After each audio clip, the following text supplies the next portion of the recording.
વડોદરા શહેરના national highway number 48 પર આલમગીર ગામ સામે આવેલી કિસ્મત કાઠિયાવાડી હોટેલ ફરી એકવાર કથિત વીજ ચોરીના વિવાદમાં આવી। છેલ્લા ઘણા સમયથી મીડિયા અને સોશિયલ મીડિયામાં હોટલમાં વીજ ચોરી થતી હોવાના આક્ષેપો ચર્ચામાં રહ્યા છે।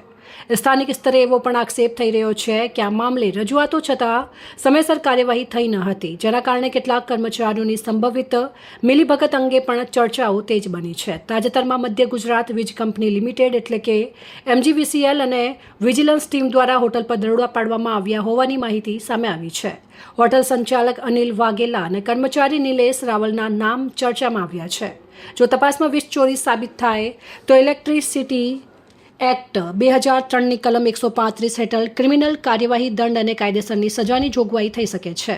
સાથે જ વીજ કંપની દ્વારા મોટું પુરવણી બિલ પણ ફટકારાઈ શકે છે। આપણે જોઈ રહ્યા છીએ અહીંયા આગળ કોઈ પણ પ્રકારનું વીજ જોડાણ નથી, પરંતુ મોડી રાત્રિના સમયે કિસ્મત કાઠિયાવાડી જે હોટલ અહીંયા આગળ આવેલી છે આલમગીર ગામની સામે, તેના હોટલ સંચાલકો દ્વારા એ વાયરિંગ જોઈન કરવામાં આવશે।